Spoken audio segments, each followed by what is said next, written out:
নমস্কার বন্ধুরা, আজকে আপনাদের জন্য একটা গল্প নিয়ে এসেছি, সিগন্যাল। গল্পটি ভালো লাগলে কমেন্টে জানিয়ে যাবেন। চলো শুরু করলাম।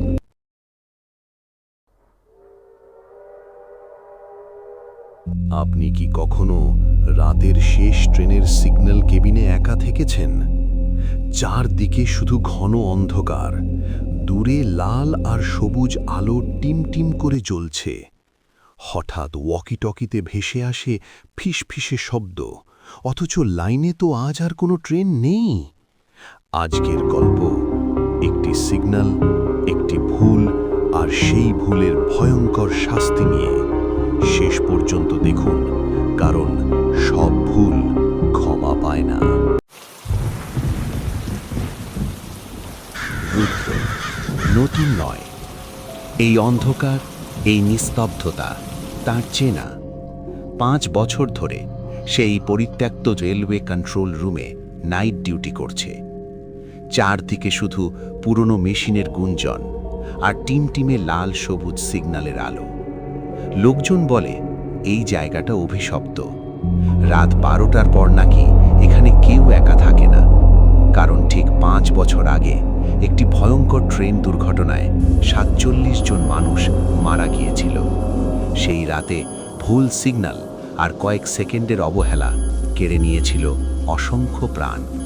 তারপর থেকে মাঝে মাঝে নাকি খালি লাইনে ট্রেনের শব্দ শোনা যায়। ফোন বেজে ওঠে, কিন্তু ওপাশে থাকে শুধু নিঃশ্বাসের শব্দ।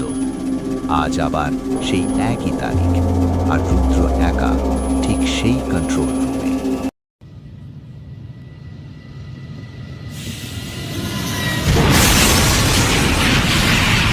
আর সেই দুর্ঘটনার জন্য দায়ী ছিল একটি ভুল সিগন্যাল।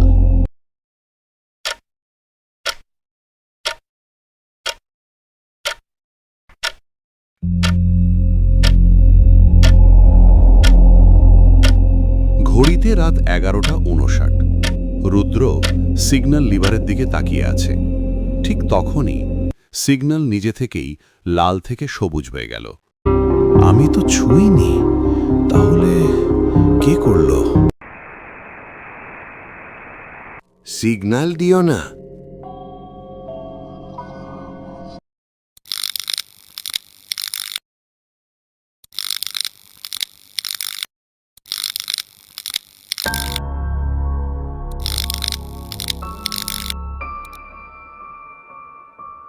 রুদ্র দেয়ালে নিজের ছায়া দেখতে পেল, কিন্তু ছায়াটা তার নড়াচড়ার সাথে মিলছে না। 5 বছর আগে সিগন্যাল তুমি দিয়েছিলে। রুদ্র চিৎকার করে বলল, না, আমি না।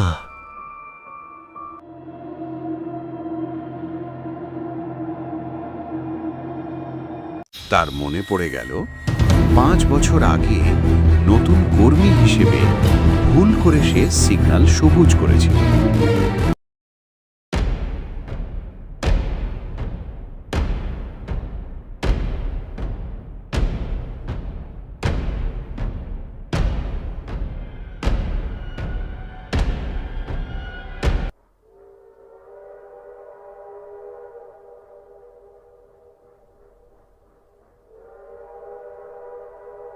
ঘড়িতে ঠিক 12টা।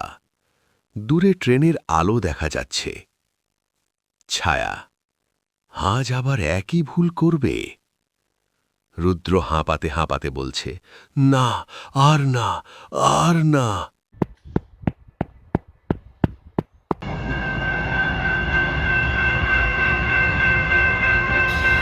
তারপরে রুদ্র সর্বশক্তি দিয়ে সিগন্যাল লিভারটা টেনে সিগন্যাল লাল করে দিল।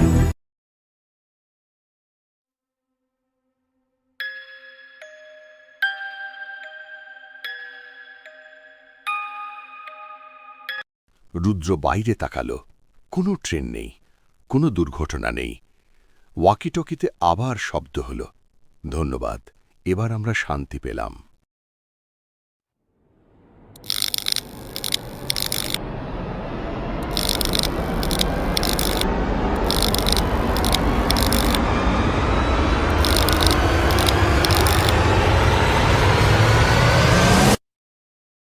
পরের দিন সকালে লোকজন কন্ট্রোল রুমে শুধু একটি ছায়া দেখতে পেল।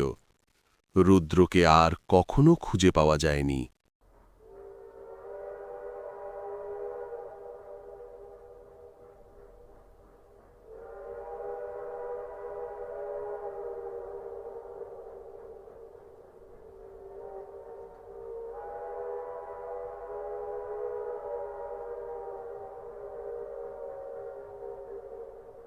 গল্পটি কেমন লাগলো কমেন্টে জানাবেন। আপনি যদি এমন আর ভৌতিক গল্প শুনতে চান তাহলে চ্যানেলটি সাবস্ক্রাইব করুন, কারণ পরের সিগন্যাল হয়তো আপনার জন্য অপেক্ষা করছে।